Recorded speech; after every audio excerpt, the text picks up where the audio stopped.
wondering what life would be like in New York. I'd heard it was colder there and that people talked faster. Would I fit in? Would anyone like me? After a long flight, we finally landed in New York. The city was busy, with tall buildings, honking cars, and people walking everywhere.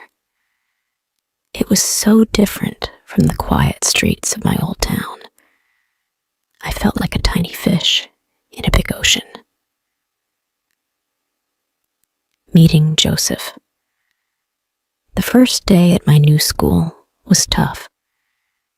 Everyone seemed to know each other, and I felt like an outsider. My English felt slower, and I was too shy to speak much. But then I met Mr. Joseph, my English teacher. Mr. Joseph was tall, with curly hair and glasses that kept sliding down his nose. He smiled when he saw me and said, "You must be Robert. I've heard you're eager to learn English. Let's get started." There was something about his voice that made me feel safe, like everything would be okay. From the very first lesson, he made learning fun. We didn't just learn words from a book. We played word games, acted out stories, and even made up silly songs. "Repeat after me, Robert," he would say. "English is fun, and I love learning it." And we'd laugh when I made a funny mistake. A secret challenge. One afternoon, as the classroom emptied, Mr. Joseph called me back. "Robert, I see a lot of potential in you," he said seriously, "but I have a challenge for you." "A challenge?" I asked, curious. "Yes," he smiled, leaning closer. "In 2 months, there will be a special competition.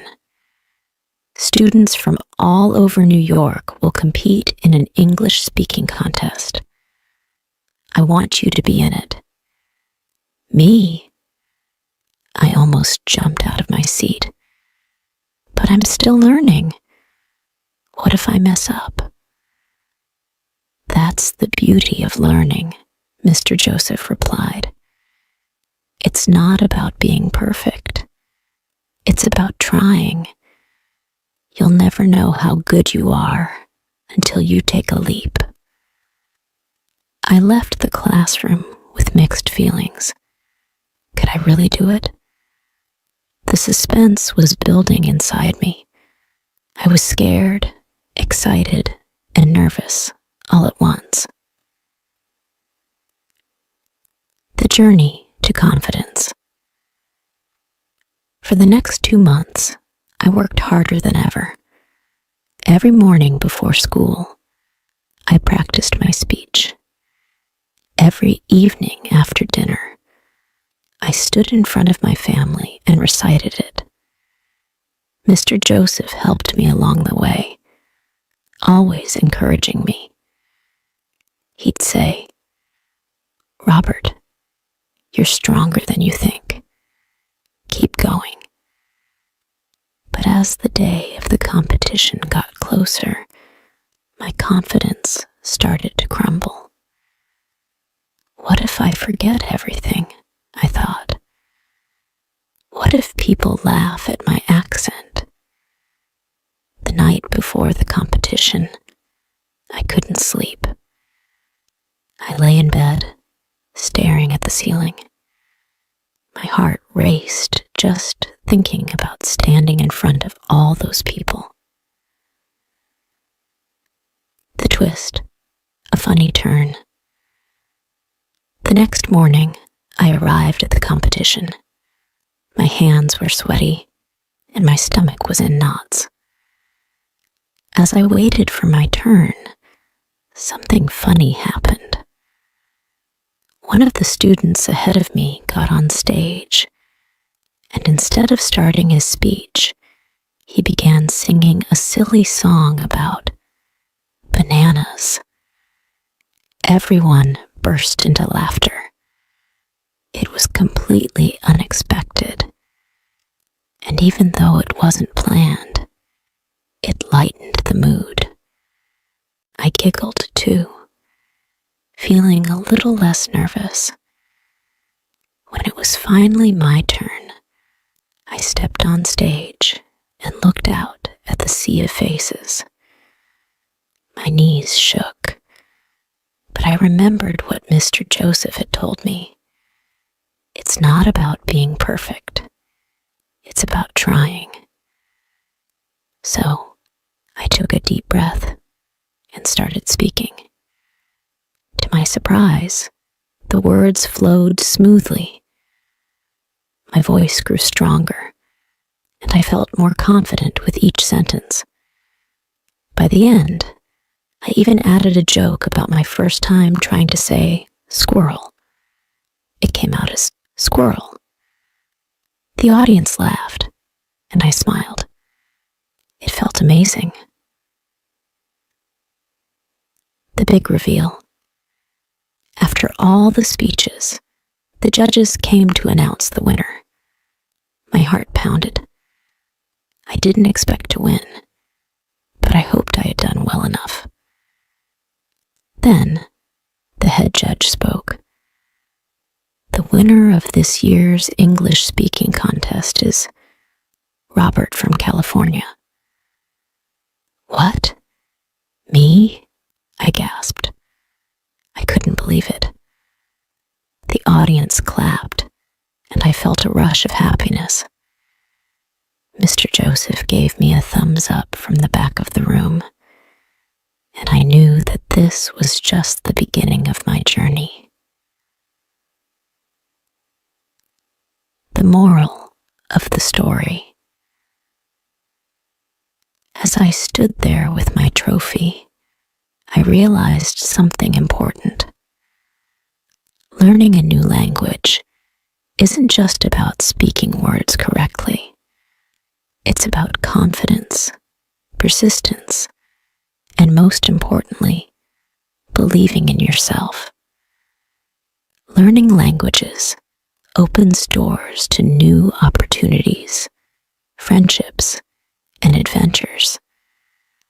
And even though it's scary at times, like moving from California to New York, it's worth every challenge.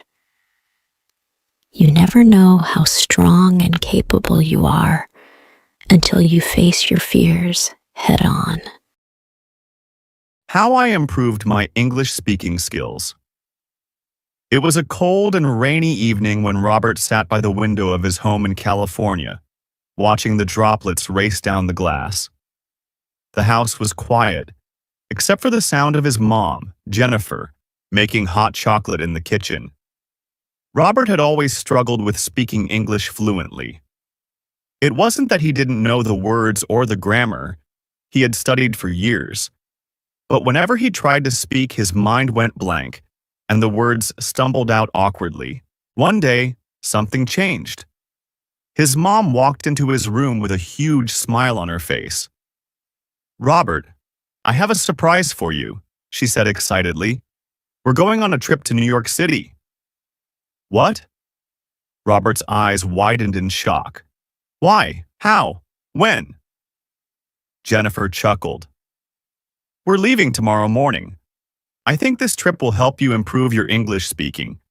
You'll get to talk to new people, see new places, and experience different cultures. Isn't that exciting?"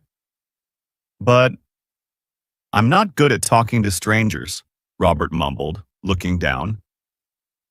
Jennifer sat beside him and gently held his hand. "You can do it, Robert. I believe in you. Just remember to relax and enjoy the conversations. It's not about being perfect, it's about practicing." The next day, they were on a plane headed to New York City. Robert couldn't stop thinking about the challenges that lay ahead. How was he going to speak to strangers? What if he made a fool of himself? His heart pounded with worry. When they landed, New York was buzzing with energy.